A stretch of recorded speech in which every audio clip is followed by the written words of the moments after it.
Okay, then allow me to introduce the first lecturer of this event, Senior Consultant Justin Zhou, Maritime and Port Authority of Singapore. He is involved in developing cybersecurity capacity within MPA and Maritime Singapore industry, and has been with MPA for 2 years. Before that, he spent the last 5 years of his career in the homeland security areas, specialized in cybersecurity incident response and cybersecurity research and development with the Singapore Police Force and the Home Team Science and Technology Agency. He is also a part-time lecturer with Singapore Polytechnic teaching cybersecurity course. Now we will start with a lecture titled Maritime Cybersecurity. May I request for all to mute your mic? Okay, Mr. Justin Zhou, over to you. Thank you very much, Mr. Konishi. Let me share my slides. Okay, please let me know if you can see my slides. Yes, I can see your slide. Okay, then I will begin. Once again, thank you, Mr. Konishi, for your introduction. My name is Justin Zhou, and I'm a senior consultant with the Maritime Cybersecurity Department of the Maritime and Port Authority of Singapore, or MPA for short. I'm involved in building cybersecurity capabilities for MPA and the Maritime Singapore industry. I am also involved in developing international collaborations to strengthen cybersecurity. I will later cover some of these initiatives that I am involved in. After the lecture, there will be a question and answer session. So if you have any questions, please feel free to ask me after the end of my lecture. Thank you very much. Now, before I begin talking about cybersecurity, allow me to briefly share about MPA and what we do. MPA was established in 1996 to develop and promote Singapore as a premier global hub port, as an international maritime center, and to advance and safeguard Singapore's maritime interests. MPA takes on multiple roles to fulfill these three mission objectives. Our role as a port authority, a port regulator, and a port planner includes ensuring a competitive hub port and ensuring that operations are carried out smoothly, efficiently, and in compliance with our role as a quality flag state and port state. We also promote and develop our maritime cluster by being both a promoter and a developer of Singapore as an international maritime center to encourage the setup of key shipping activities such as shipbroking, ship owning, and ship operating, and also a diverse range of maritime ancillary services consisting of logistics, technical, and commercial activities. In addition, we safeguard and advance Singapore's strategic interests on the international stage in order to ensure the continued safe and open access to and from the Port of Singapore and to create enabling factors for the competitiveness of our hub port. This includes active participation at international platforms, such as the International Maritime Organization and the Tripartite Technical Experts Group on Safe Navigation in the Straits of Malacca and Singapore. We are currently the world's busiest container transshipment hub and handled more than 37 million TEUs in 2022. As the top bunkering port, we supplied over 47 million tons of bunker fuels last year, including 140,000 tons of biofuel blends, with more than 90 biofuel bunkering operations in Singapore. At any one time, there are more than 1,000 ships in the Port of Singapore. The Singapore Registry of Ships, or SRS in short, is recognized internationally as one of the world's top quality flags. MPA's achievements were accumulation of deliberate efforts in planning and investments over the years. Technology plays a key role in this process, which, in our view, there are 5 groups of systems necessary for the efficient functioning of the ecosystem, which are the enterprise IT system, shore-based port operations and marine services systems, shore-based terminal planning and operation systems, shore-based ship surveillance sensors, and shipboard systems and ship-to-shore interface. Enterprise IT systems are systems that support the digital processing of port business services and their workflows. Some examples include enterprise IT systems such as port clearances, the declaration of dangerous goods, ordering pilotage services, and etc. Shore-based port operations and marine services systems are electronic services or e-services systems used by the maritime community to transact with the port authority. They can also be informational websites for the community to refer to.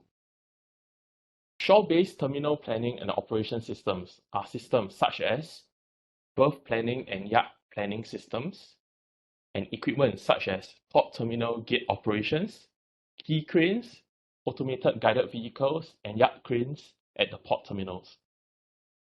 These systems manage the terminal operations processes to support the handling and complexity of transshipment of containers. Shore-based ship surveillance sensors include systems such as radar, AIS, and GPS to ensure the safe navigation of vessels in the port. Shipboard systems and ship-to-shore interfaces includes onboard systems of vessels and ships such as navigation, propulsion control, cargo management, power management, and accommodation systems. The increased digitalization of the maritime sector increases the potential vulnerability and attack surfaces that the sector has to address. Therefore, there is a need to strengthen maritime safety, security, and resiliency. This slide includes just some of the maritime cyber incidents in the last 10 years, which highlights the need for cybersecurity in this sector. I will not go through the incidents in detail, as I understand that Prof. Stephen McCombie later will present some case studies. Now I will cover some cybersecurity approaches on how Singapore secures the maritime sector. Firstly, at the national level, the Cybersecurity Agency of Singapore, or CSA for short, which is under the Ministry of Communication and Information, sets out a Singapore National Cybersecurity Strategy, which establishes Singapore's vision, goals, and priorities for cybersecurity. Secondly, comprising of 3 strategic pillars on building a resilient infrastructure, enabling a safer cyberspace, and enhancing international cyber cooperation, the Singapore National Cybersecurity Strategy aims to engender coordinated action and facilitates international partnerships for a resilient and trusted cyber security environment, enabling us to realize the benefits of technology and to secure a better future for Singapore. Thirdly, and more particularly, in building a resilient infrastructure, the Cybersecurity Act was enacted in 2018 with the aim of strengthening the protection of critical information infrastructures, or CII. The maritime sector is one of the 11 critical sectors that has been identified by CSA.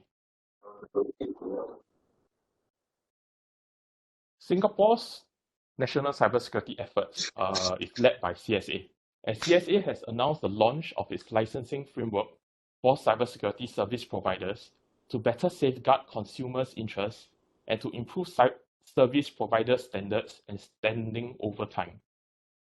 For a start, CSA will license 2 types of cybersecurity service providers, namely those providing cybersecurity testing services and those providing cybersecurity operations center monitoring services. CSA has also developed a cybersecurity certification scheme to recognize enterprises with good cybersecurity practices. The Cyber Essentials mark recognizes enterprises that have put in place cyber hygiene measures, while the Cyber Trust mark is a mark of distinction to recognize enterprises with comprehensive cybersecurity measures and practices. The CSA and the Nanyang Technological University set up the National Integrated Center for Evaluation, or NICE, in 2022 as a one-stop center to facilitate product research and testing. In line with the Singapore's cybersecurity strategy to promote security by design in our ecosystem, NICE will facilitate research into advanced cybersecurity evaluation techniques. NICE also provides training courses and internships for professionals to learn more about the certification processes and evaluation methodologies. NICE will also enhance existing cybersecurity curriculum for students to include topics such as cybersecurity evaluation of products. The NICE will also provide advanced equipment which evaluators and developers can use to perform evaluation at the highest assurance level. This will contribute to a sustainable industry ecosystem for product evaluation and certification in Singapore. These are some of the cybersecurity initiatives performed at the national level, which MPA, as a critical sector, is participating in. Now, we will talk about some of the cybersecurity initiatives the MPA is leading, specifically for the maritime sector. MPA supported the research conducted by the Singapore University of Technology and Design, or SUTD, in developing a set of cybersecurity risk management guidelines, which can be used by both IT and OT specialists to assess and enhance the cyber readiness of vessels. With this, the SRS cyber notation was introduced on the 1st of November in 2011 to award vessels that adopt advanced cybersecurity systems. The guidelines developed by SUTD are used in the assessment criteria to award the SRS cyber notation. The cyber notation is awarded to vessels that have adopted advanced cybersecurity measures to protect their key shipboard operational technology systems from cybersecurity attacks. The 4 key systems are communication systems, propulsion, machinery and power control systems, navigation systems, and cargo management systems. MPA, in collaboration with our partners, is developing a testbed of shipboard operational technology systems and the ship-to-shore interfaces for cybersecurity research, training, exercise, and education. This platform allows us to respond to the increased cybersecurity risks to the maritime industry by testing the development and the deployment of new cybersecurity technologies on shipboard systems. Some of the activities on this testbed will include: Number 1, simulating the actual behavior of a cybersecurity attack on the various shipboard systems for the purposes of research and training of seafarers. Number 2, translating the knowledge of shipboard systems to develop and educate mitigation strategies and protection for integrated shipboard OT systems. Number 3, translating the knowledge to other maritime systems digitalization, such as communication and navigation system, ship-to-shore communication systems, for future cyber mitigation and protection of peripheral maritime domains. Number 4, aiding Singapore maritime community in complying with IMO and future cybersecurity requirements. And number 5, to allow industry players and maritime cybersecurity vendors to validate the efficacy of their cybersecurity solutions. One of the objectives of research and development into test bedding of innovative solutions is to develop a forward-looking maritime cybersecurity ecosystem.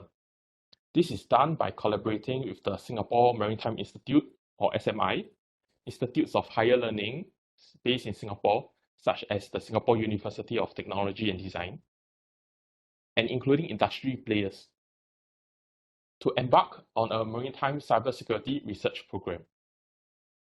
Given the increased digitalization of shipboard systems, the protection of these systems are the focus of this program, which aims to protect ships against cybersecurity attacks. It is our hope that effective cybersecurity solutions can be realized through this research program and test bedding platform. MPA is also deepening our cybersecurity capabilities towards a safe and secure port. We are achieving this by building a maritime cybersecurity, assurance, and operations center, or MACAOC for short, that aims to provide threat hunting and analytics capabilities and cybersecurity capabilities for IT and OT systems for the wider maritime industry constituents. Currently, information from cyber and physical sources are independently gathered and analyzed. This hinders the correlation of activity, the correlation of data, and our ability to detect suspicious cybersecurity activities. Traditional security operation centers ingest digital events from IT systems to provide cybersecurity situational awareness. MACAOC will improve upon this by integrating physical events from OT sensors inputs to provide much greater situational awareness to our cybersecurity team.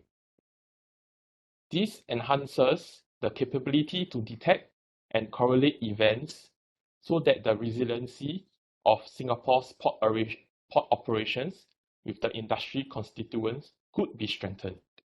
Because of these advantages, monitoring the cyber and physical realm will provide significant value to our constituents. MPA is also building cybersecurity by strong partnerships with the industry and international community. MPA leads the Port Authority's CIO Cybersecurity Network, or PACnet for short, that is a global network of chief information officers from like-minded port authorities around the world that gathers to share cybersecurity information and respond to potential cybersecurity threats together. Just earlier this year in April, as a part of the Singapore Maritime Week, we conducted our first PACnet cybersecurity tabletop exercise. MPA is also the co-chair for the Chain Port Cybersecurity Resilience Working Group that involves North American and European ports, such as the Port of Los Angeles and the Hamburg Port Authority, to share cybersecurity threat information, best practices, and to collaborate on potential projects with international port authorities. MPA also contributed to the development of the technical guidelines for risk and vulnerability assessment with the International Association of Port and Harbors, where we are involved in the Data Collaboration, Technical Committee, and Cybersecurity Working Group. On the industry side, MPA, together with the Singapore Shipping Association and 7 local shipping industry partners, signed a memorandum of understanding to strengthen cybersecurity capabilities as a part of the Maritime Cybersecurity Roundtable. And with that, I've come to the end of my presentation. Thank you very much for your time and listening to my presentation. Would anyone have any questions and answers?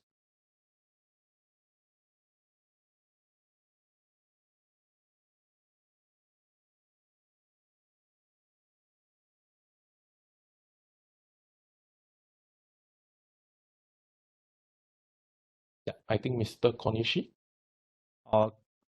Thank you for introduce Singapore and MPA how to promote cybersecurity awareness of shipping industry. I have 2 questions, and you explain a lot of way to promote and encourage cyber security awareness for shipping industry, like cooperation of university or yeah, you conduct TTX. And what do you think? Singapore maritime industry has high concern on maritime cybersecurity compared to other country. Compared to other countries, Singapore maritime industry has high concern. That is one question.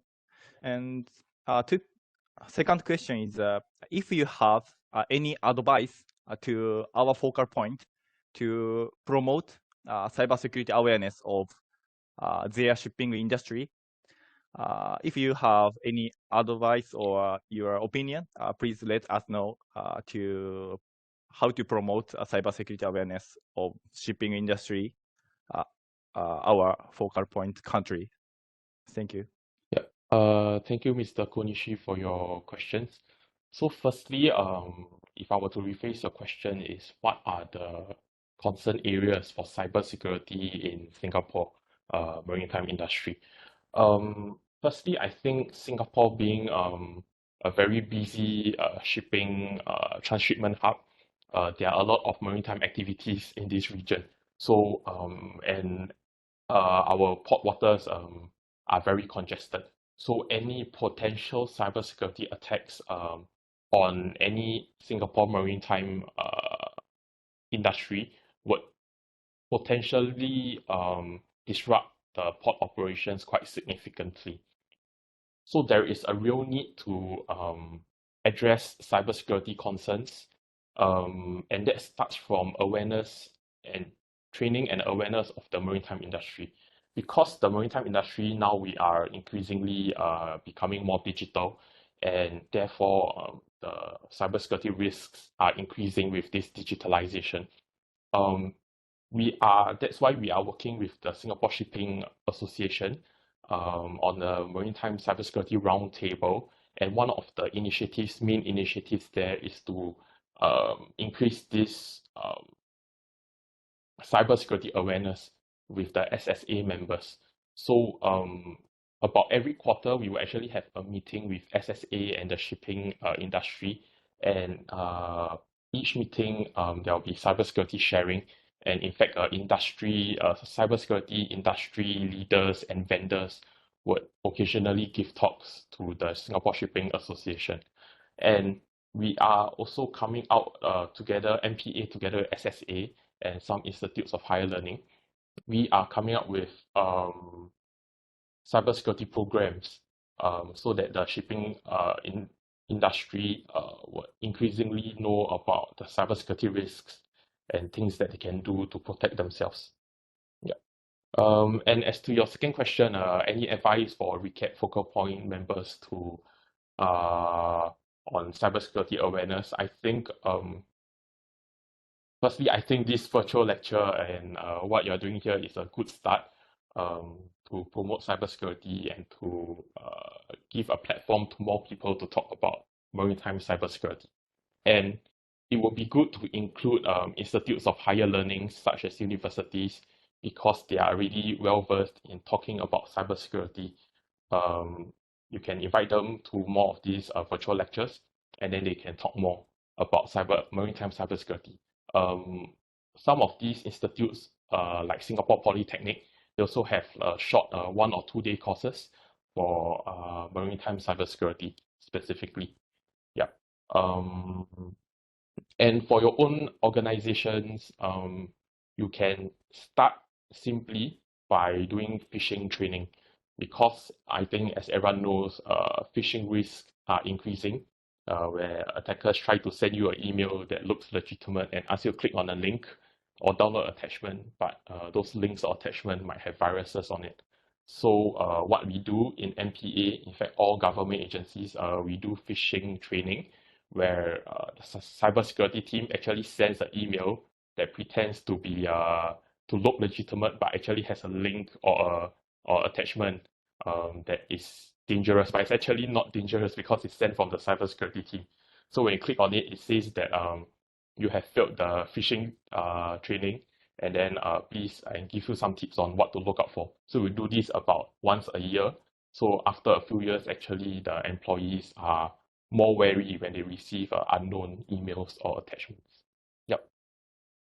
Thank you for the very good questions. Yeah, thank you for a valuable answer. Thank you.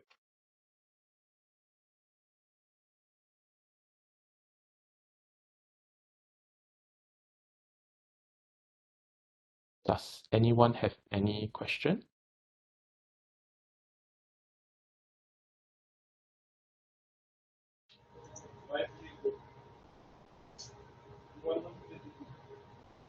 Yeah. Mr. Zhao, I'm DIG Sherawat from Indian Coast Guard. Yep. Hello. Yeah. Can you hear me, Mr. Zhao? Yes, I can hear you. Yeah, I'm DIG H.S. Sherawat from Indian Coast Guard, and presently I'm at Maritime Rescue Coordination Center, Mumbai. Uh, Thank you for a very informative presentation covering all the aspects of cybersecurity. There is no denying the fact that cybersecurity is very important in each and every aspect of our life because we are being day in and day out being affected by computers and IT environment all around us.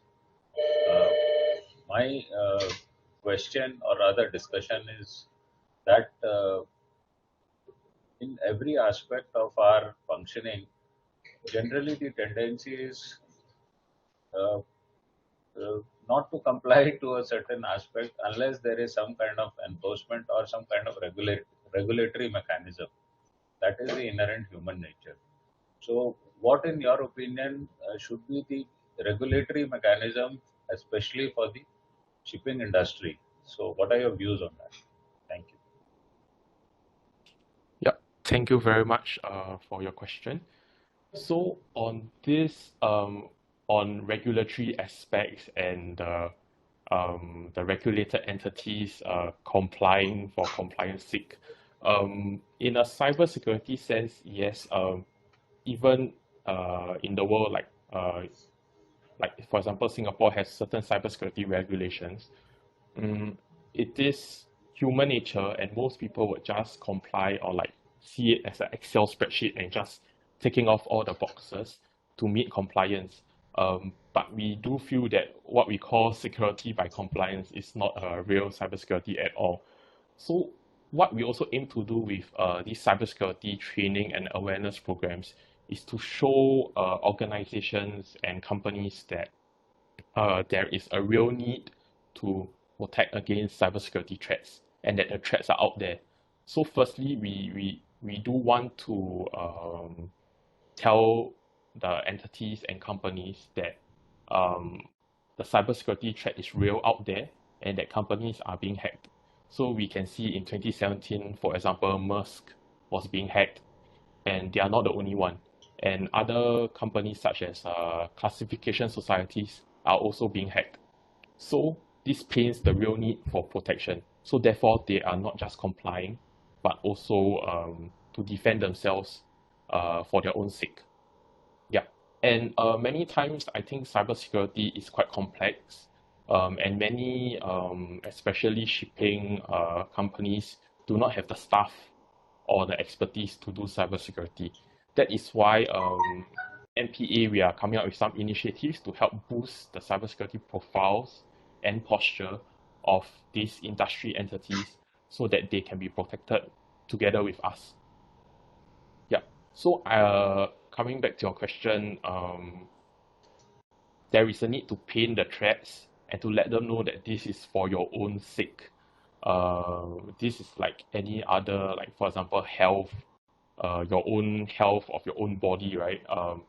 The health promotion board can ask you to keep healthy, but a lot of some people may not want to keep healthy. But if you highlight the health risks and then you tell them that it's good for yourself if you are healthy, then more people may be healthy. So likewise for cybersecurity for companies. Yeah, thank you. Thank you for the good question. Thank you so much. Thank you.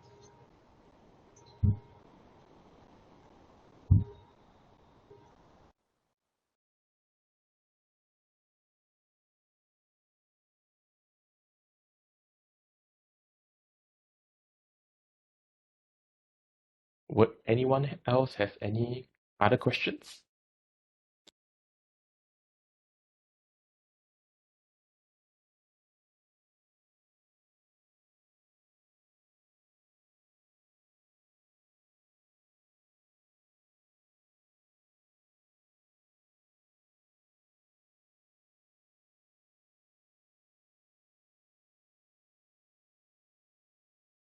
Okay. Anyone other question?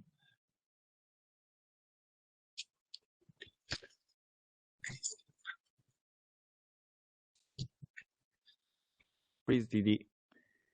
Yes, thank you. Justin, just a query that there are many industry out there who may have been attacked, but at the end of it, is there an agency that they can go to report what they have and seek assistance, given that these are rather areas where only certain expertise, especially if they're in the IT line, where the last thing they want is to tell the whole world I'm in trouble. So it's where they can approach and also to seek assistance on what they can do, especially if their system is hacked and they do not have a very comprehensive setup to address that. Thank you for your question. There are a few resources, especially in Singapore, that can be tapped on for cybersecurity advice or consulting when they face a cybersecurity attack or even a threat. So firstly, the Cybersecurity Agency of Singapore, or CSA, they operate a CERT, or a Computer Emergency Response Team, that is 24/7 and can be used even by private individuals or like private companies to contact them should there be a cybersecurity attack. And what we find most of the time is they do not come in from an enforcement angle. The CERT is not about enforcement, but they are there to also to protect you, and in turn also protect the nation from cybersecurity attacks. Because we know that cybersecurity attacks, when it comes, it usually doesn't just come for one company, and the virus may spread.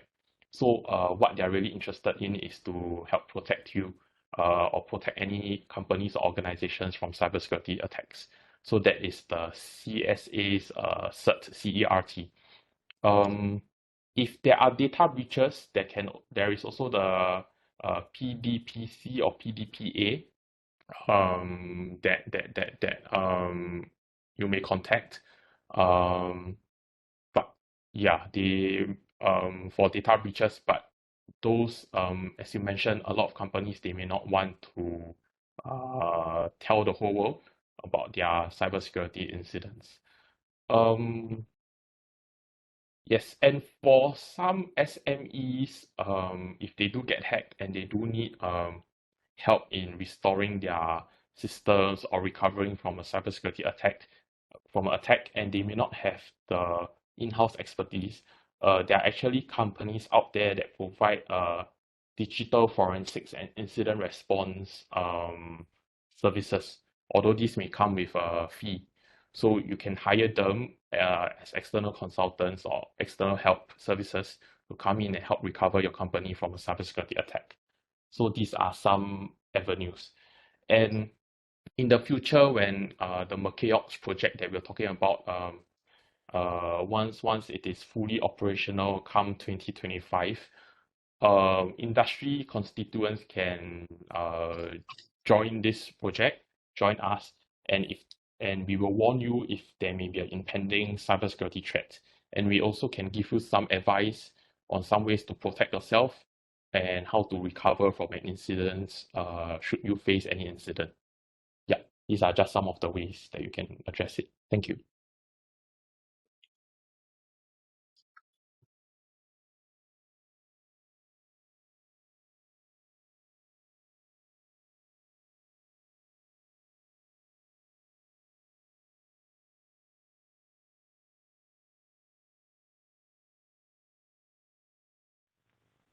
In Mui?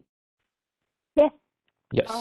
Justin, it's a very interesting presentation. I have one question.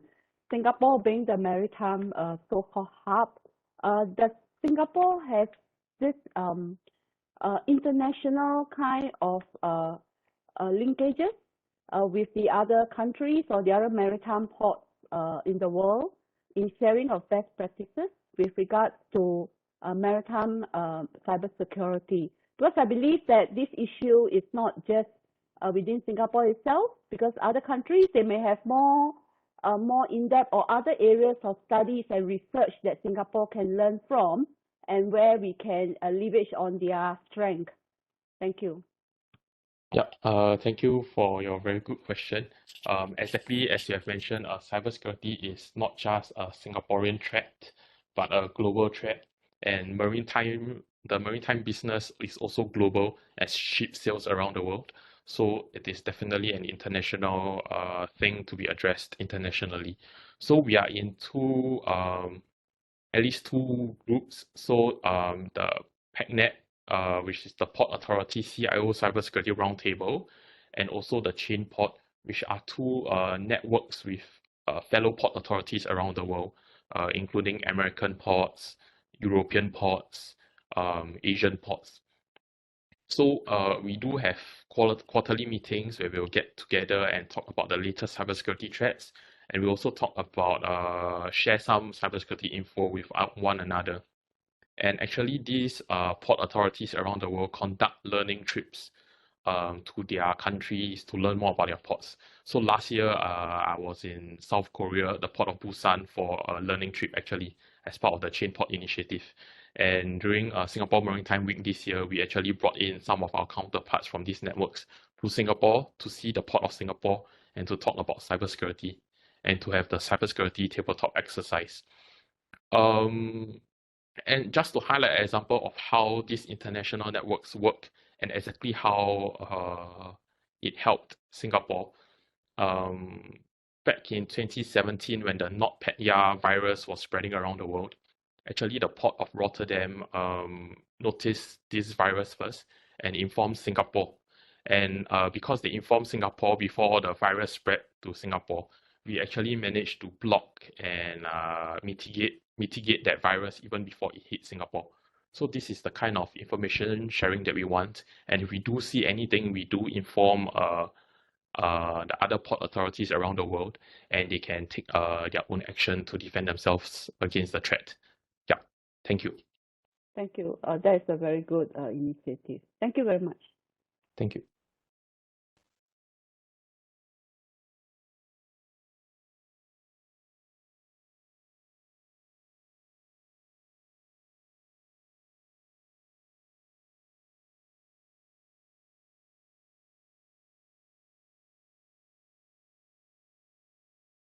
Okay, any other question? Okay, there is no question. Thank you for so much, Mr. Justin Zhou. On behalf of all participants, I'd like to extend my sincere appreciation for your fruitful and valuable insight. Thank you for your lecture. Okay, let's have a 15 minutes break, and please be back to this room before 3 p.m. Singapore time. And before lecture part of second part of lecture, we take a group photo again. Please be back to 3 o'clock. Thank you. See you later. He's a professor of maritime IT security of NHL Stenden University of Applied Science from Netherlands, and has specialized in cybersecurity for over 25 years, and also has experience in law enforcement and academia and industry. His research interests include maritime cyber threats, cyber crime, digital forensic, cyber threat intelligence, cyber conflicts, and information warfare. Now we will start with a lecture titled Threat to Maritime Security, Cyber and Nexus to Piracy. May I request for all to mute your microphone? Okay, Professor Stefan McCobbin, could you start, please? Thank you, Yango. So, can everyone see my screen okay? Yes, I can see. Started. Okay, great. All right. So just as Yango mentioned, I've worked in cybersecurity for over 25 years. I actually started, I'm Australian, even though I live in the Netherlands, and I started off working in law enforcement in Australia, working on very early computer crime cases in the 1990s. From then went into industry, worked for IBM, and ran a CERT team, which is a computer emergency response team for the Australian region for them, which was really interesting in terms of some of those early attacks.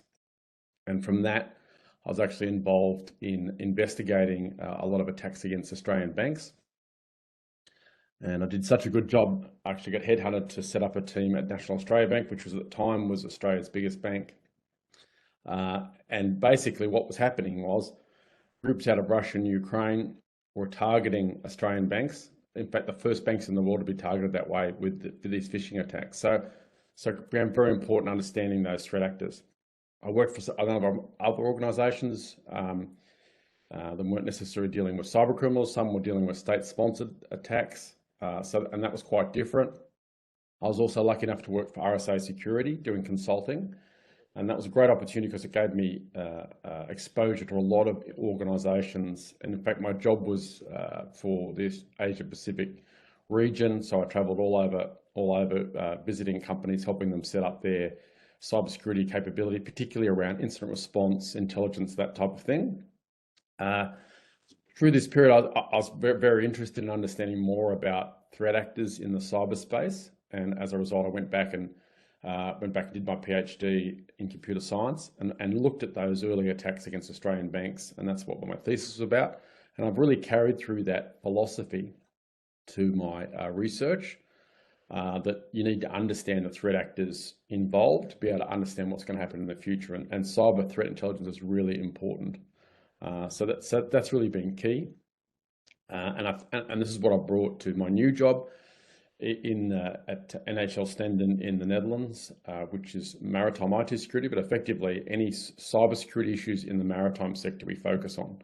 And our research group started almost 2 years ago, and basically the focus is on understanding the threats to the maritime transportation system, not just ships, ports, and all sorts of other critical elements that actually make up the maritime transportation system.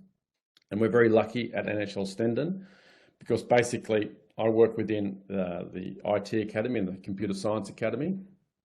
And we have great resources in terms of teachers that teach actually ethical hacking, like the CEH program, the certification, and very good in terms of that penetration testing work. At the same time, we also teach secure programming. So we're teaching programmers and developers to make their code more secure. We're also teaching information security for organizations in terms of what the management structures need to be.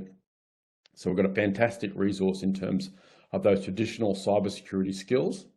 At the same time, we run a maritime academy where we train maritime officers, but also maritime technology officers. So people looking after technology on ships and also shipping innovations, people developing new ships.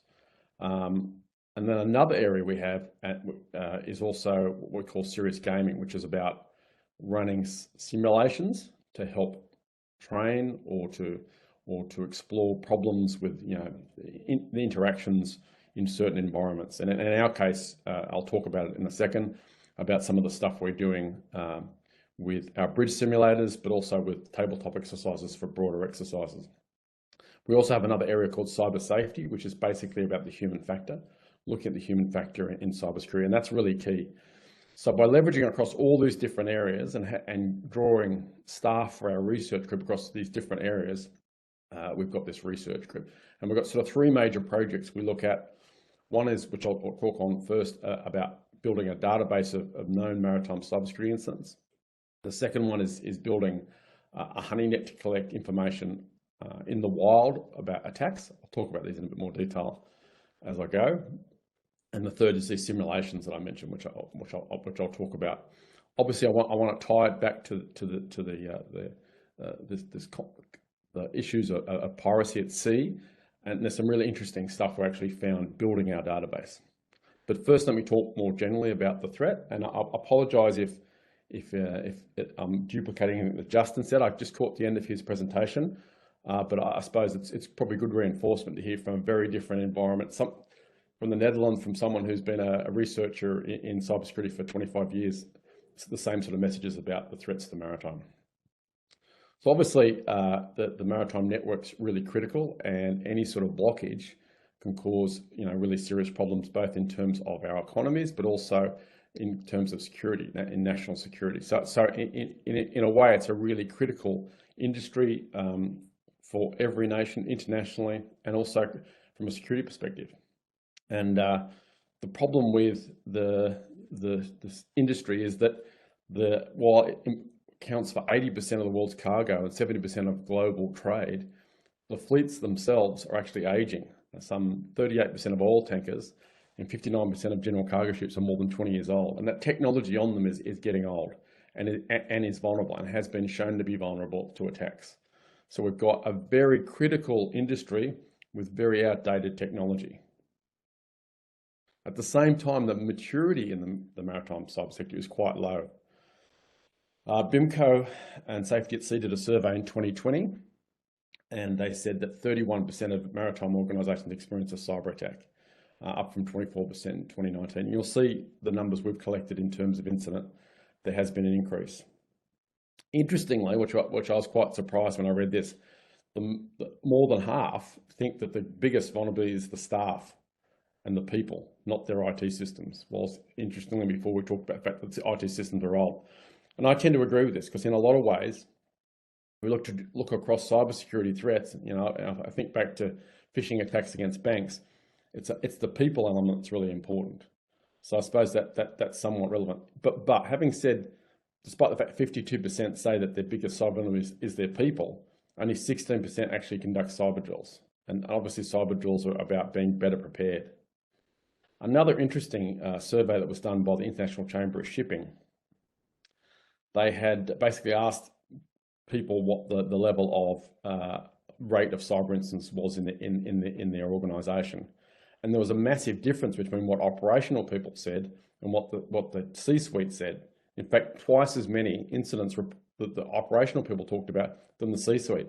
So clearly, there's the messages aren't getting through to the board and to the C-suite about the incidents that are happening, and that's a major problem, because if that information is not getting through to senior management, they're not going to be doing too much in terms of managing that risk. So there's some interesting dynamics in this industry. Yeah, we all know about the the Ever Given getting caught in the Suez Canal, and it's a great example of that impact on the global transportation system. In fact, I think the cost was 54 million as a result of the Ever Given being caught in the Suez Canal. Obviously, it wasn't a cyber attack. There's no reason to think that a cyber actor, if they wanted to do that, they could do that. It's perfectly possible, and there's lots of reasons why they might do it. It might be a criminal who might say, okay, let's do some trades, short stocks, based on the fact that this is going to happen before it happens. So there's pre-knowledge of this $54 million incident happening, and make a lot of money. And this has happened definitely in the oil industry, where information about oil discoveries is accessed by hackers before it becomes available to the market, and they trade on that. So there's a lot of trade going on based on information that's hacked. So no different for something like this. Also, if a state actor wanted to do this, again, this is a great way of impacting the economies. If you're in Russia and you want to cause an economic hit to the West, this is a great way of doing it. So there's lots of reasons why this would happen. And the thing is, the maritime transportation system is a system of systems. So there's all these knock-on effects if anything happens. And you can sort of see Gary Kessler wrote a book, and this is from his book, it's just a great example of all the different impacts. Think about inland waters. Here in the Netherlands, we have extensive inland waters that are used for transportation. So all these different things, all the different engineering technology on those inland waters can have a knock-on effect in terms of the whole of the sector. So to sort of summarize, why is the maritime industry so vulnerable? As I said, we've got aging equipment and pretty poorly maintained, and that's really just the nature, particularly in ships, because they're only in port for a certain amount of time.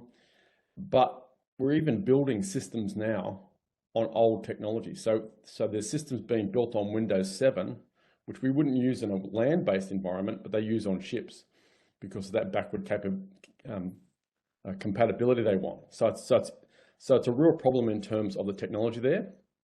But at the same time, there's a very low level of cybersecurity maturity and awareness. So people just aren't aware of the problems, and we're not mature in terms of this. Some of the behaviours you might see in a land-based environment, we don't necessarily see in OT environments and in environments on vessels. Obviously, the great problem if you're on a ship, there's not a lot of cybersecurity staff on board. In fact, you're lucky to have a few IT people. So the ability to actually deal with something when it happens is pretty limited. And the thing that makes maritime particularly vulnerable is the fact that it's not just impact to business, it's impact to safety. So if you can impact a ship, you can impact the safety of the people on that ship. It might be a passenger ship. So some very serious effects here, and we need to be incredibly careful. And I mentioned the critical nature of the maritime sector for the global economy and security. So anything is going to have a knock-on effect if it happens. And for that reason, there are a lot of threat actors actually targeting it. So they're actually targeting these systems quite deliberately. So ships are basically a floating factory in a lot of ways, lots of different technologies, some very unique to the maritime environment, some you would see elsewhere, all are part of the target surface of the ship for an attacker, for different systems they can come into. And I'll talk about some of the systems that we've seen attackers come through to get into ships in a second. Same with port environments. There's lots of technology in port environments that's critical, but also is quite vulnerable to attack. And I'll talk through there's a lot of case studies about ports where they've been attacked. So first, I'm just going to show a short video by a fella who I used to work with. He was a penetration tester at SecureWorks when I worked there, and he basically was given a job to hack a ship. So hopefully this will work. We'll just make sure that. This engagement was a tester's dream. A penetration test with no restriction and an all-access pass to an international cruise liner. We started roaming the vessel and looking for areas of interest and systems to compromise. We looked at an old ATM box and we disconnected that ATM box and we connected to it so we can gain network access to the systems. We were able to compromise the hotel management system. We basically changed our key cards and was able to issue ourselves access cards to really fancy rooms.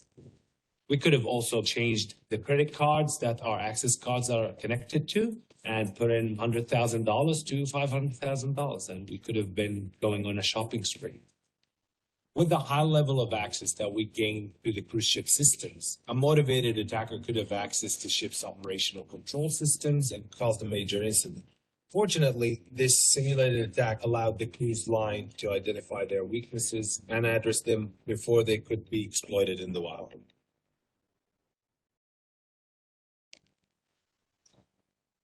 And all roaming, we looked at an old ATM box.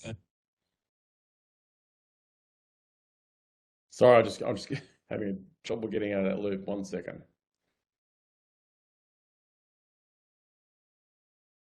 Okay, all right. So that's Zach, and there's a bit more to the story because he was in the same office as I was, but he was off in the Mediterranean doing this penetration test when he rang up his boss, who was actually I was having coffee with. And what had actually happened was they had worked out they could actually access the bridge systems, and they were quite concerned that they should probably let the captain know. So they got a meeting with the captain. Unfortunately, the shipping company which had hired them had not told the captain. The captain was pretty concerned, so he had them arrested, put in the brig, and they were taken off in Cyprus by the police. And then when they were taken off and they were given a phone call, they rang the boss who was sitting next to me to explain what had happened. So good lesson there, but you need to let the captain know if you're going to be doing pen testing on a ship. But you can see how easily those guys who had no maritime background whatsoever were able to work out, okay, how do we get into the network? How do we access systems? And that cruise ship's network was just wide open. There was no segmentation. They could move around it as they pleased. So yeah, just a nice little anecdote. Hopefully you found that interesting. So the first project I was talking about is the database of maritime cyber incidents. So basically what we did was we working with some groups of students, we gathered information about all the known maritime cyber incidents they're in open sources. So basically in newspapers, on the web, published reports by security vendors, published reports by government organisations, etc. So we just gathered that all up, and we chose to use a thing called STIX, which is Structured Threat Information Expression, which is actually from MITRE Corporation, and it's basically within the cybersecurity industry, it's the accepted way of actually using sharing cyber threat intelligence in a particular format with particular values. Now, beyond that, we've actually also added other, because what we found was that was very well designed in terms of cyber threats on land, but it really they hadn't thought about any of the maritime aspects. So we're trying to build to that STIX methodology with what we found. So just a bit about the database itself that we've developed. The incidents go right back to 2001. And you can see they've grown considerably in recent times. Obviously, it's in some ways it's the tip of the iceberg. So if we look in terms of where the attackers originated from, and this is not just state-sponsored, there's also criminal attackers. The big ones: Russia, China, Iran, North Korea, USA, Israel, and Somalia, and then the rest are quite small. So obviously these attributions are based on this open source information. So obviously there's a lot of activity happening, and in a way it maps against the same. This is what I often talk to groups about. The cyber attacks map real world, geopolitics. So there's a pretty close match between the two, and I'll give you some examples of that. In terms of victims, incredibly broad. The US is the biggest, followed by the UK. And then lots of countries on this call I can see are probably there as well. So it's quite diverse. And in terms of the type of victim, about a third were actually ships. There were a lot of ports, but lots of organisations in the maritime sector, and actually a lot of energy sector stuff. So this is wind farms, oil rigs, all sorts of other things like that. So quite a diverse number of victims. So we've actually basically developed, we've got a website, but we've also got an app, which we hope to release in about 2 or 3 weeks. So keep an eye out for that. So basically the idea is we want to share this information with everyone so they know what all the incidents actually happening are. And we're going to keep it updated. We'll keep working on it, updating it progressively over the years, so it's a source of information, and we're trying to capture lots of information about the incident. So there's lots of material for stakeholders and for other researchers to be able to use to understand this area better. I think it's really important so that people understand the scope of things. So just a bit of a flavour of some of the interesting cases, and this one particularly what I like. Back in 2014, the NCIS, which is the Naval Criminal Investigation Service, which is the guys on TV. You might have seen the TV show, basically who do investigations for the Navy and their special agents. They worked out that there was a Navy system being hacked, and they sourced the attacker to an aircraft carrier in the Atlantic, and it was the USS Harry S. Truman, which is a nuclear aircraft carrier, and it was in the Atlantic. So the NCIS, being the dynamic guys they are, and that's why they've made a TV show about them, they decided to actually fly onto the aircraft carrier and do an investigation on the aircraft carrier. So they got on the aircraft carrier and they worked out that the suspect was a fellow called Nicholas Paul Knight, and he was actually had a hacking group he ran. He also had a job as an IT systems administrator on the ship. So he was a trusted IT person on the ship. Now, I don't know, everyone's probably muted, but if you want to unmute, if you know the answer to the question, I'll. What do you think he did? What area do you think he was the IT systems administrator for? What do you think would be a critical system on a nuclear aircraft carrier? Anyone?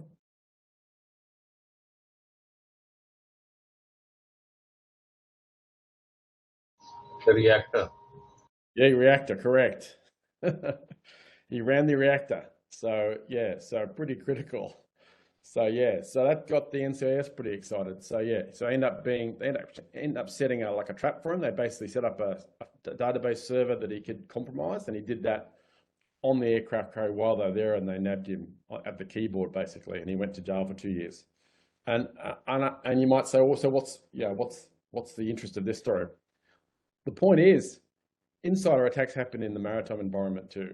Like, here you go, someone very trusted on a Navy ship responsible for the nuclear reactor department is an active hacker hacking systems elsewhere. So that's the reality, in these environments. There will be insiders, and insiders with all sorts of access. Some of the recent instances involving with the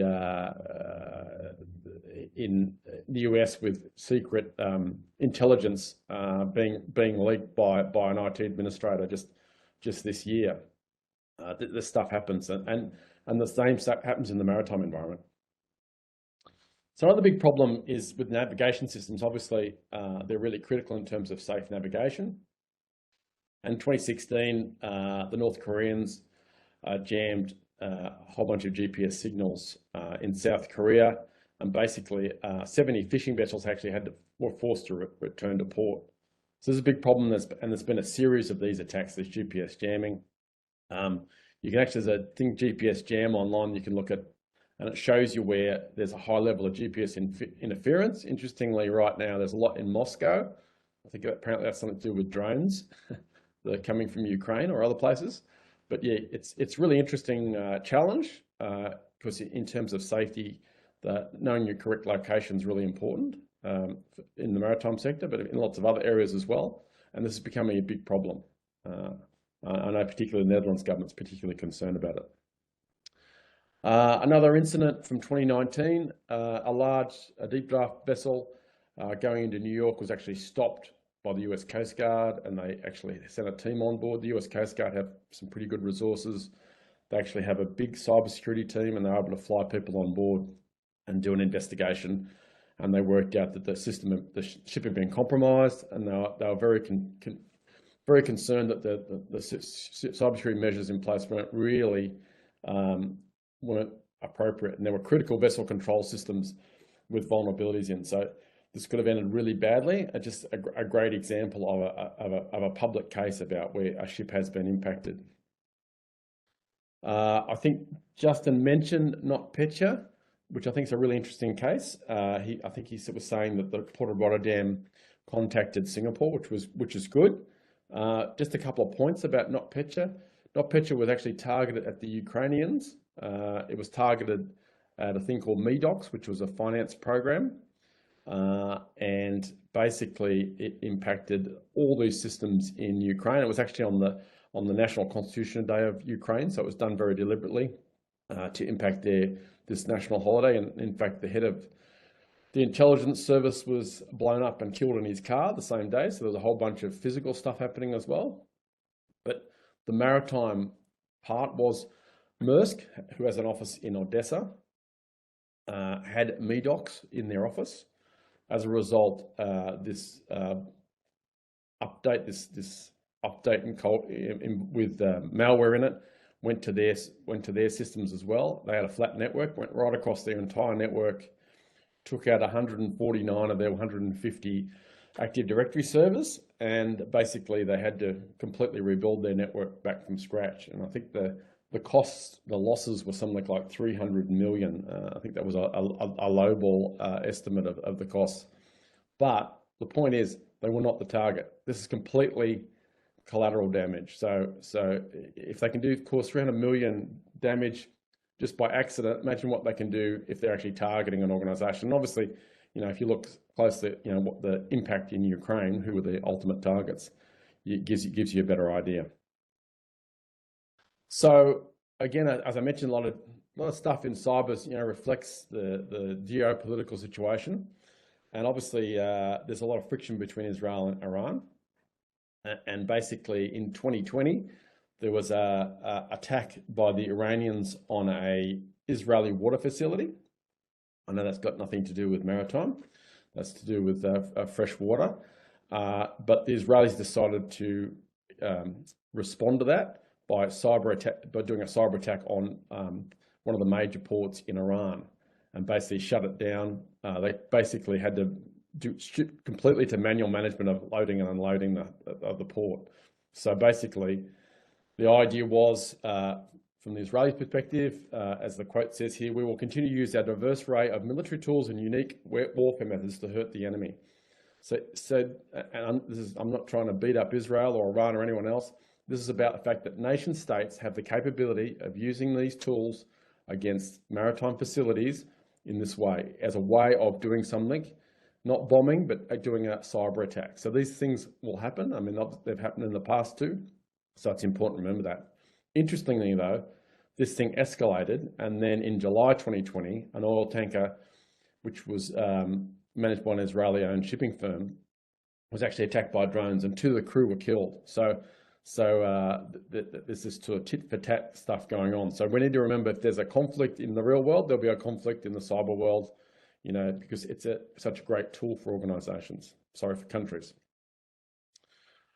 Another case from 2021 was in the Port of Houston, and it was basically a state-sponsored actor hacked the systems in Houston, and here they were basically saying that, in this news story, that there was they weren't in a position to disrupt shipping operations, but a Coast Guard investigation actually found that the attacker had unrestricted access to all the systems and could have done anything they like. So basically, in reality, it was actually a very serious breach. And I was actually lucky enough to talk to the CISO from the Port of Houston at a conference, a Coast Guard conference in California. It was interesting to sort of hear his experiences. But yeah, so here's a case of where sometimes, and this just came out through the media sometime later. So back to navigational issues. You know, we talked about jamming of GPS, but also the issue of AI spoofing. So actually altering the location of where ships appear in terms of AIS.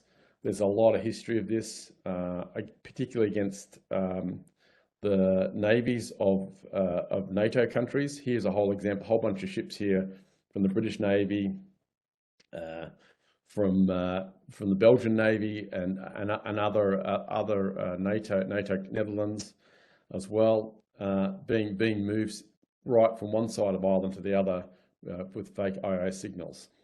Here's another one of the USS Roosevelt in the Baltic Sea. Again, being moved close to into Russian territorial waters, and another one off Sweden with a number of ships, Swedish ships, they're being impacted. So this is a real problem. And here's another one, also off Sweden.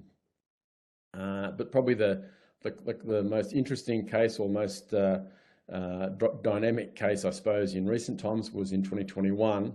When a Netherlands and a British ship were visiting Odessa, Navy ships, and basically their IIS track showed them going into Sebastopol, into the Russian Navy base. And of course, this was a fake. This was AIS being spoofed, and it was a provocation by Russian military intelligence, basically. So and these are really serious problems. In this case, it's more information warfare, but you can see the potential if you've got false AIS tracks going on for safety. I mean, there's the safety issues around it, and I'll talk about how some of these techniques, might be used by pirates. Obviously, in 2022, with the Russian invasion of Ukraine, there's been a lot of more cyber activity against NATO countries, particularly. And interestingly, some of these hacktivist groups, one called KillNet, is involved in targeting various resources in the West tied to supporting Ukraine. And they use a Telegram channel to actually coordinate their attacks. And they've attacked the air traffic control for Europe, the European Parliament, a lot of US government targets. But they're also targeting ships that are bringing US equipment to Ukraine and NATO deployment. So actually so this ARC Integrity here is a ship that they actually targeted. And here's the message. Basically, there was a news story about the ship carrying Bradley armored vehicles from America, and they tracked it using good old maritime, these online maritime tools. As a ship finder, I can't even think what it's called. But basically, they use that, and then they send it out to their Telegram group, and basically saying that here's where this ship's going to be. Why don't you try and impact some of these ports and some of the facilities? So a direct attack on a ship involved in bringing military vehicles to the Ukrainians. So just a classic example. Another attack from 2021, which was particularly concerning, was basically a company that was ran IT systems for a lot of the shipping companies in Greece, and basically they're able to, by compromising this company, was compromise all the different customers and use their VPN links to actually connect to those ships and conduct a ransomware attack against a range of Greek shipping companies. You probably all know about the DNV attack that impacted the ship manager software from DNV, which apparently is used by some 7,000 vessels, and about 1,000 were impacted. So again, this supply chain type attack is a real problem. And quite recently, in fact, last month, another Russian hacktivist group attacked a number of Netherlands ports, including Den Helder, Rotterdam, Amsterdam, and Groningen. And here's the message from the group saying actually attacking a Canadian port. This was a little bit earlier, but basically the same attack going after the Port Authority of Quebec. So you can sort of see this, how these organisations are being targeted actively by these hacktivist groups. So to pirates. So basically, there's a bit of history of pirates using technology in terms of their activities to try and take over ships. This was an article in NBC News. They talked to a fellow from the East African Seafarers Assistance Program. He talked about they want relevant information regarding merchant vessels. They want to know, the value of the vessels, the value of the goods, the crew members, the navigational technologies, and all sorts of activities to actually do that intelligence to do an attack. So that's really important. In 2014, there was an attack on a MT Kerala, and basically it went dark. So the pirates took the ship over, disabled the AIS, and repainted the ship and stole the cargo. So the pirates are actually very aware of the technologies that they can use to do this sort of thing. But it's also been used to actually target particular ships based on the cargo. So in 2016, this was a case identified. There's a survey of incident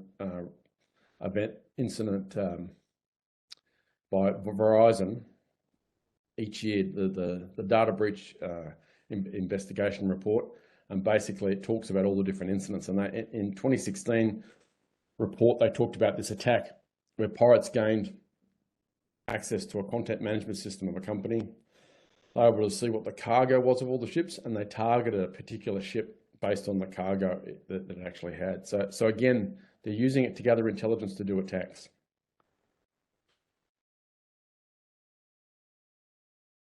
But it goes further. In 2017, there was an attack against a German-owned ship en route to Cyprus. And basically, the actual IT systems were hacked on the bridge, and it was they believed that the attack was carried out by pirates who wanted to try and stop the vessel. Ultimately, some IT experts on board were able to actually get them running again after hours of work, so they weren't able to actually take the ship over. But it shows that these activities are happening. So this is back in 2017. So again, instead of trying to get people on a ship, you hack the ship and stop the ship. And this is like a common issue in terms of the IT systems on a bridge are just like the IT systems in an office, except they're, in terms of your safety and keeping the ship going, they're really critical. Another case in 2019 where the Islamic Revolutionary Guard in Iran, they basically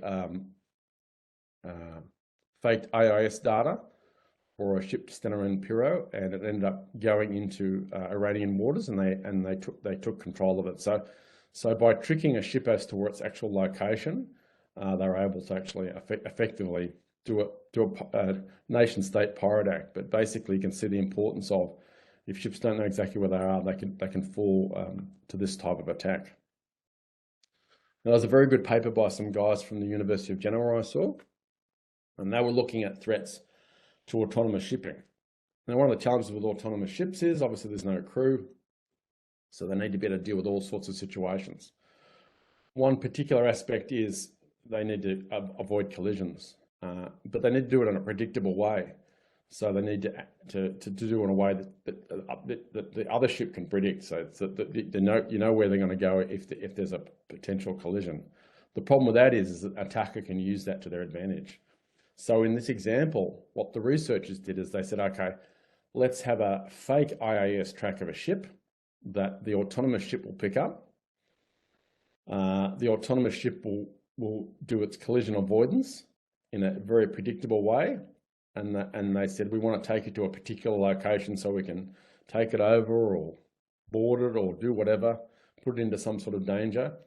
And they tried this, I think they had 1,000 scenarios, and they were able to put it almost the exact spot every time. So this is one of the challenges of autonomous ships. You know, at least a real crew is not necessarily 100% predictable, but here's a technique where an autonomous ship could be captured. So that's just a bit of the flavour of what's going on in terms of maritime cybersecurity and things related to piracy. But I just want to talk a bit about some of the work we're doing in terms of dealing with some of these problems and trying to get ahead of some of these threats. One of the other projects, the three projects, is what we loosely call a Maritime Technology Hacking Lab, but understanding the type of hacking activity that's happening on various maritime systems.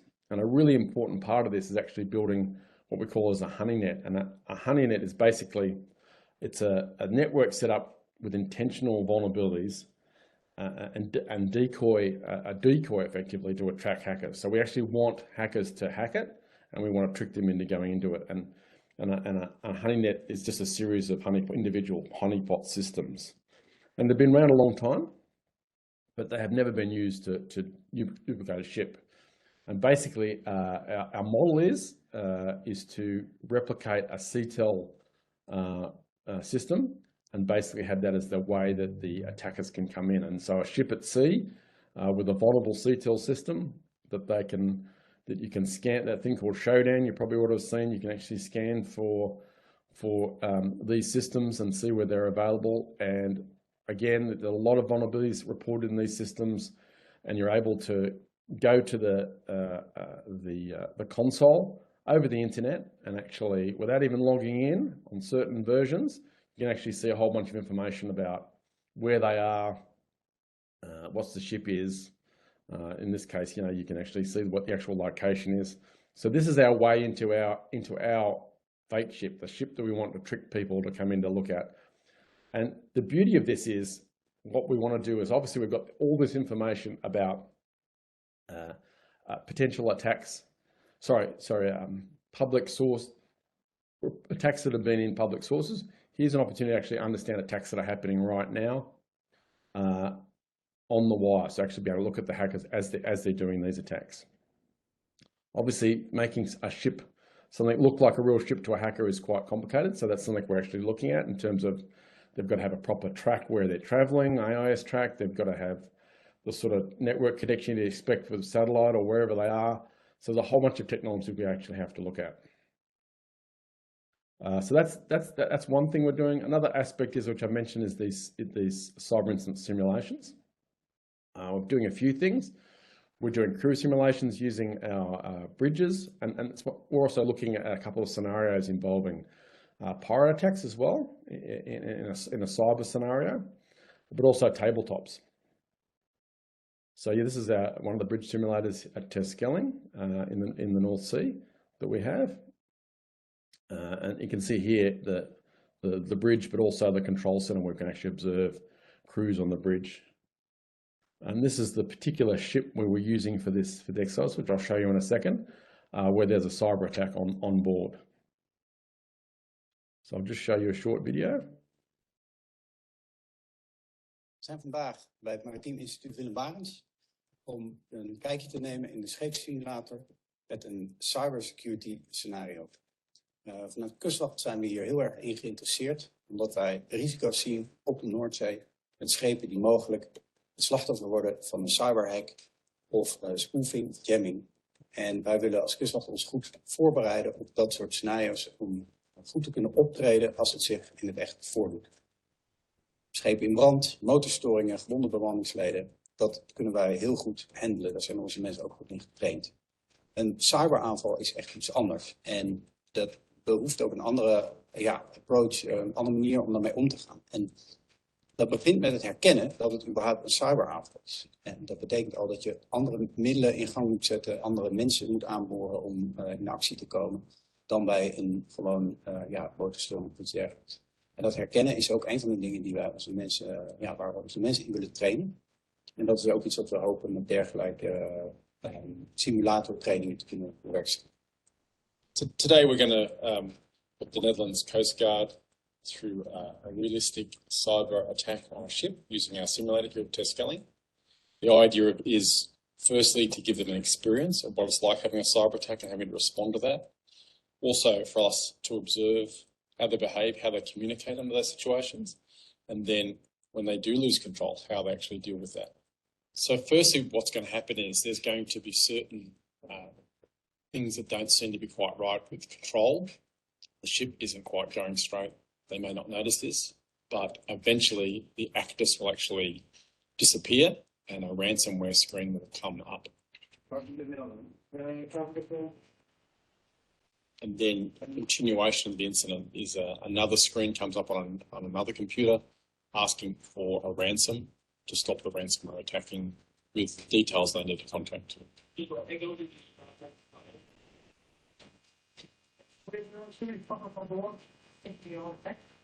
Engineer, this is the bridge. Can you take over the steering locally as soon as possible? Ja, dat staat er ook.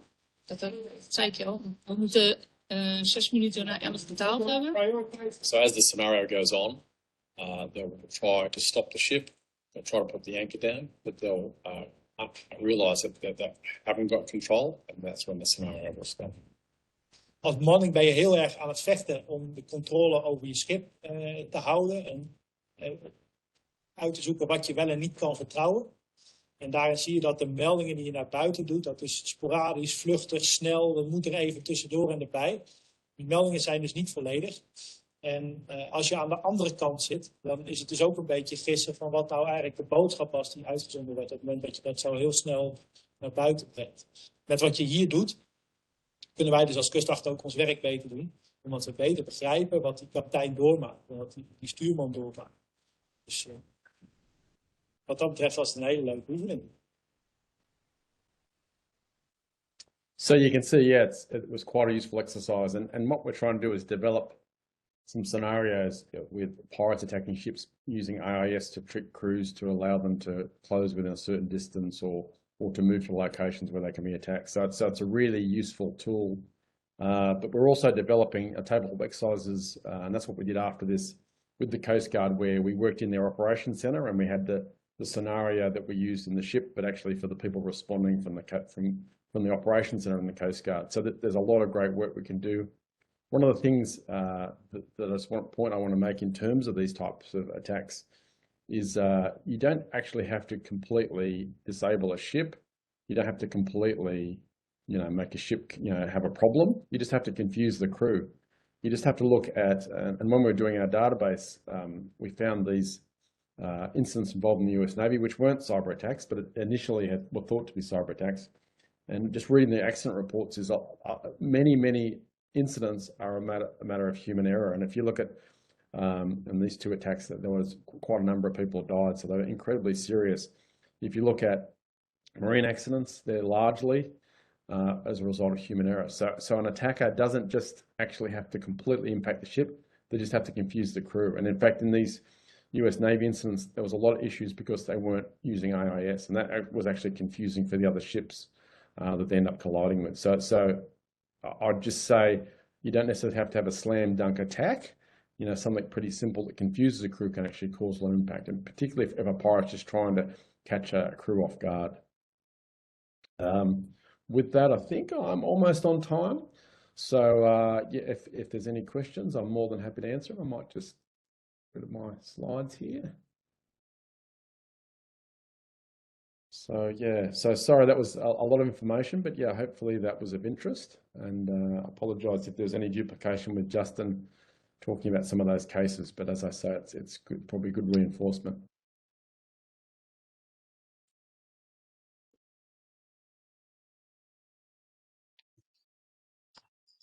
Please, ED. Oh yes, we got someone with their hand up. Sorry. Yeah, Mr. Stephen. Go ahead. Yes.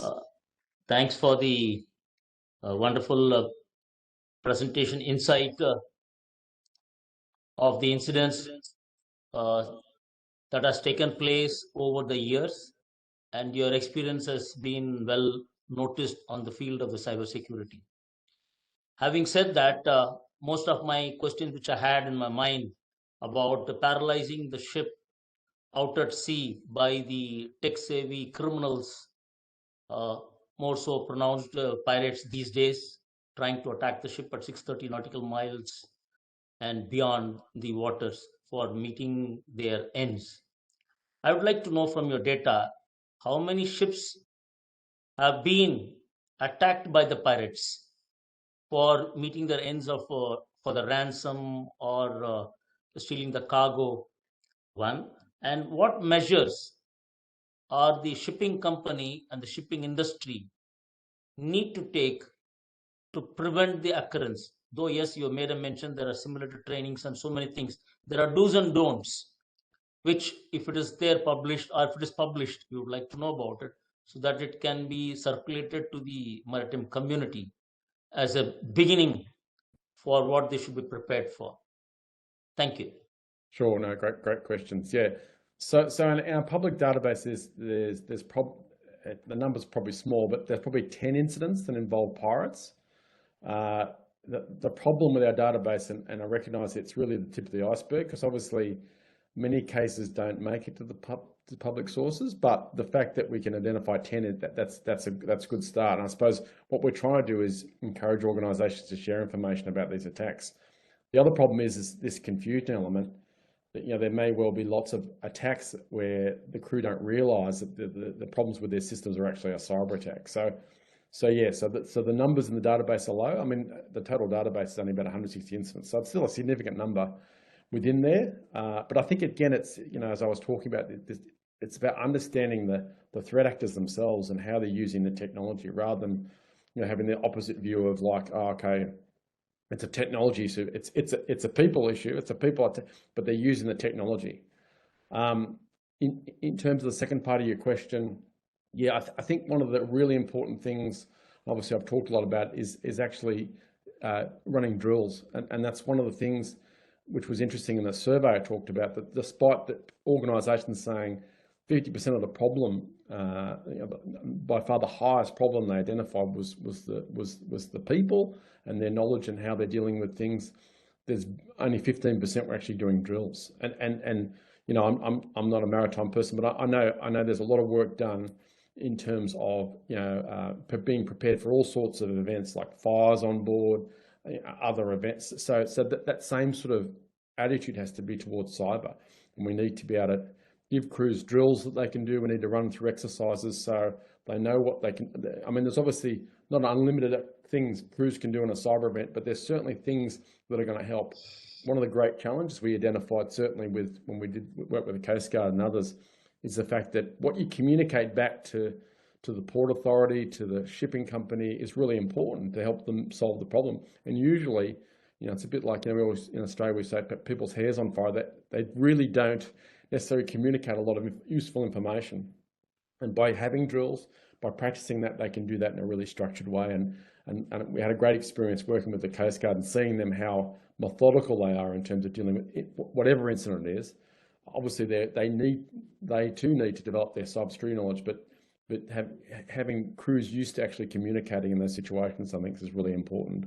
Obviously, there's a lot of work being done on better what we call cyber hygiene, all the things around keeping those systems, the basic cybersecurity measures, patching systems, making sure they're up to date, segmenting networks, that sort of thing. But I think there's probably, I personally think those things, while they need to happen, I think they also need to think about these attacks are going to happen and how you're going to deal with them. That's, to me, that's the message. Sure, maybe you can avoid some of them, but in the end, and that's the reality across, you know, all cybersecurity, not just in the maritime sector, these attacks will happen. Yes, another raised hand.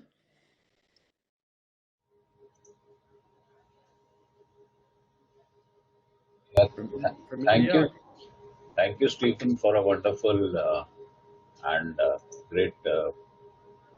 Stephen, thank you for a wonderful presentation. It was quite informative, and actually, I would call it an eye-opener.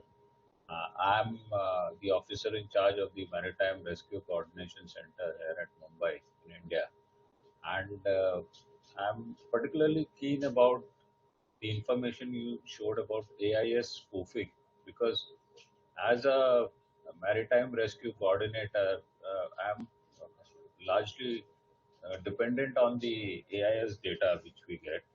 I just wish to know what kind of mechanisms are you researching into, or the maritime industry is researching into, so that these kind of spoofing can be avoided, or we can find some kind of solution to it. Yeah, no, great question. AIS spoofing is a huge problem, and part of it is there's definitely because the problem with AIS is, as you well know, is the fact that it's not authenticated. You can spoof it. That's the whole problem, and the problem is, for safety, there needs to be that backwards capability. So if someone does have an old system, it still needs to be, they still need to be able to see that where they are, and that's what the attackers are taking advantage of. The older systems, which there's just no way of actually authenticating that it's actually who they say and they're where that they say they're at, and actually we've actually talked to the regulators here in the Netherlands, and they're actually done fantastic where they can actually, if they find a fake AIS signal, they can identify it relatively quickly and do something about it. But the problem is that time frame's still not good enough for if an incident's happening. You know, by then it's all too late. So I think maybe the answer isn't about identifying these false tracks more efficiently. Unfortunately, you know, particularly with the war in Ukraine, that, you know, this stuff's happening just, you know, I mean, in a way, we don't necessarily record every incident of an AIS spoofing incident, because we'd have 1,000 things in our database just about those. But it's a real problem. But I think back to my answer to the earlier question is, one is about training crews around this can happen and this is the impact of it, but also then thinking about, okay, how do you make it more efficient around identifying false signals? And in these sort of situations, because yeah, I can see it's a massive issue in terms of search and rescue. So is your university working on any kind of research on that? So basically, well, I suppose one of the things is we're working out how easily it is to actually compromise AIS. So we actually we've built devices to sort of see how easy it is to do, and we've talked to the regulatory authorities in the Netherlands, and what we'd like to do is actually see how quickly they can identify those false devices. Just doing a bit of a test of that to see if that's a method. The second thing is we're working on scenarios where AIS is spoofed to see, one, to train crews to say, okay, that's possible, but also see how they can respond to the fact that they can't necessarily trust that data. So I suppose that's the two things we're doing. Technology-wise, there's work being done for more reliable systems, but in the end, they're always going to have outdated systems in ships. That's the problem. That's the problem with the industry, is the fact that, yeah, there's good technology now that's reliable, but not everyone's using it, and they won't be using it for another 20 years. Thank you. No worries.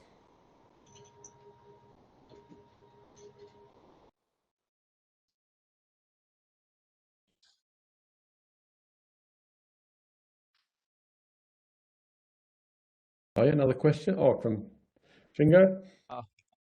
Thank you for your great presentation. I would like to know your perspective of incidents of related to piracy using cyber attack, and you explain and introduce many cases of cyber attack like a spooning or jamming, and you mentioned like a 10 case being attacked by cybersecurity related piracy incident. What do you think? In case of piracy or armed robbery use cyber attack, this case is increase or decrease in future. I would like to know your perspective of this issue. Yeah, I mean, probably predictably, as a cybersecurity person, I think they'll increase, but I think there's good evidence for that. I think there's such good opportunities for attackers to use technology in this way. And they obviously have been using technology for a while to do various activities to assist in piracy. So taking that extra step of actually trying to disable ships, that makes perfect sense. And the thing about cyber attacks is they're incredibly low investment, and you can do them on scale. So maybe you don't get the first ship that comes past, but maybe you get the 20th, but still you got that impact there. So that's the problem. And that's why I'm very interested in this idea of let's look at the threat actors and see what they're doing and try and understand where they're going with this, because it's very much driven by them. That's the problem. Sometimes we sort of make predictions in cybersecurity about, well, this is going to happen or that's going to happen. It doesn't come to pass quickly. And my view always is the threat actors, they'll determine when they want to use these technologies. It's going to be when they see a benefit to their activities, and that's what does happen like that. And we've seen that lately, certainly in terms of stuff happening around the Ukraine-Russia war and in the South China Sea and in the Persian Gulf. Thank you for your valuable answers. Any question?